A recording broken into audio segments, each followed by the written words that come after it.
यदि सरकार यसलाई जिताउने र उसलाई जिताउने भनेर लाग्छ भने त्यस्तो निर्वाचन स्वीकार्य हुँदैन, त्यस्तो परिणाम स्वीकार्य हुँदैन।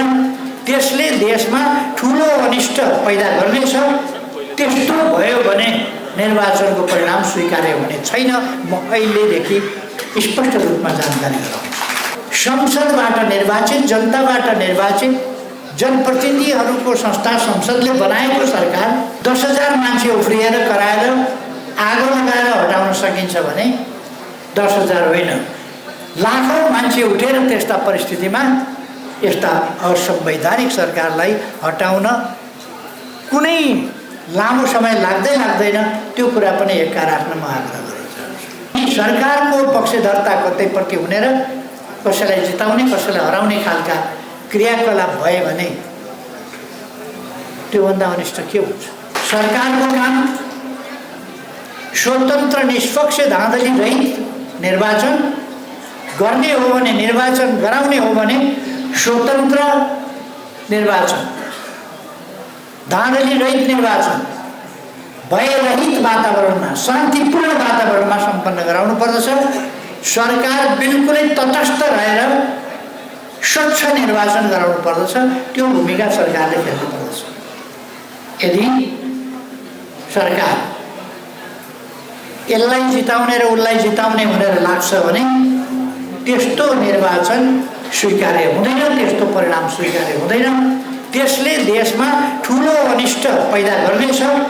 त्यस्तो भयो भने निर्वाचनको परिणाम स्वीकार्य हुने छैन। म अहिलेदेखि स्पष्ट रूपमा जानकारी गराउँछु। जे पनि सरकारले गर्दा हुन्छ भन्ने सोच्यो भने त्यो देशका लागि अनिष्ट हुनेछ, खुदै सरकारका लागि पनि अनिष्ट हुनेछ। अर्को कुरा म भन्न चाहन्छु, अस्ति संसदबाट निर्वाचित, जनताबाट निर्वाचित जनप्रतिनिधिहरूको संस्था संसदले बनाएको सरकार 10,000 मान्छे उफ्रिएर कराएर आगो लगाएर हटाउन सकिन्छ भने 10,000 होइन, लाखौँ मान्छे उठेर त्यस्ता परिस्थितिमा यस्ता असंवैधानिक सरकारलाई हटाउन कुनै लामो समय लाग्दैन। त्यो कुरा पनि एक्का राख्न म आग्रह गर्न चाहन्छु। शान्तिपूर्ण आन्दोलनबाट हटाउन सकिन्छ। अर्को कुरा म फेरि सम्मानित सर्वोच्च अदालततिर फर्केर चाहन्छु। त्यो के भने यस्तै ढङ्गले यो सरकार त बेग्लै कुरा भयो, यो कुनै सरकारै होइन, योसँग शासन गर्ने अधिकारै छैन, जो निर्वाचितै छैन। यसलाई यो त कसैले टिको लगाइदिएको टिके सरकार,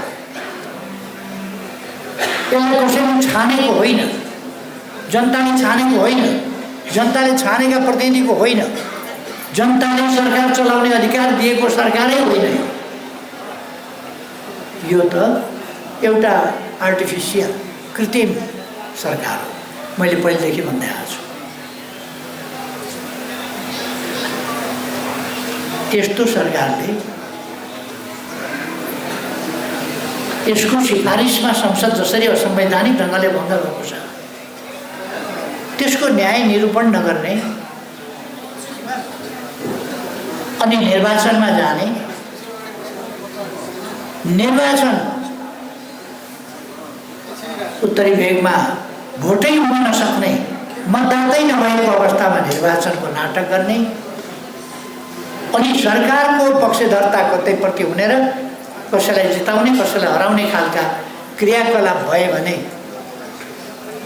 त्योभन्दा अनिष्ट के हुन्छ? तसर्थ म आग्रह गर्न चाहन्छु,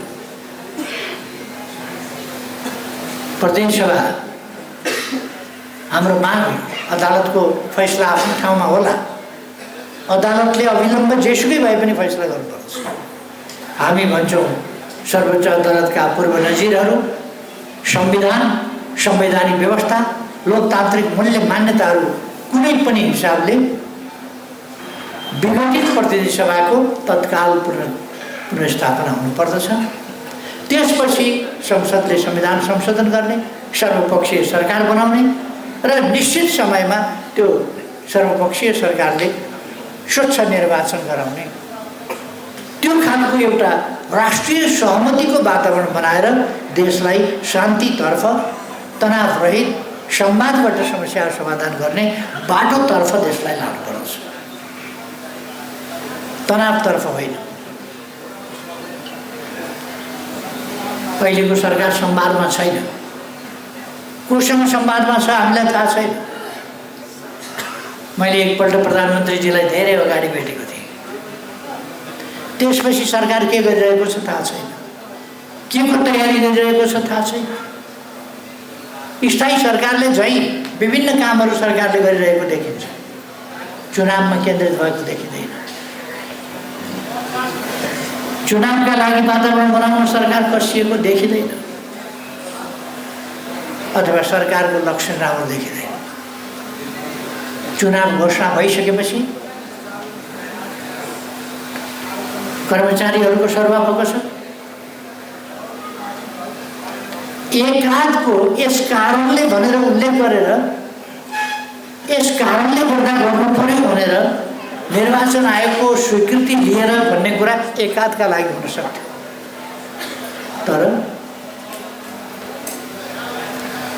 थोरै होइन, ठुलो सङ्ख्यामा कर्मचारी, ठुलो सङ्ख्यामा प्रहरीको हेरफेर सरकारले गरिराखेका छन्। के को अनुकूलता मिलाएको भइरहेका अधिकारीहरू हटाएर, समय नपुग्दै हटाएर अरू कर्मचारी पठाउनुको अर्थ के हो? त्यो दलहरूमा यस विषयमा गम्भीर आशंका पैदा भएको छ। निर्वाचन आयोग यति बेला जुन ढङ्गले अगाडि बढिरहेको छ या जस्ता खालका फैसला दिँदै हिँडेको छ, यसले नेपालको डेमोक्रेसीको भविष्य कस्तो होला भन्ने गम्भीर आशंका, जसले जे फैसला भनेर गरिदिए पनि हुने, कानुन हेर्नु नपर्ने, केही हेर्नु नपर्ने,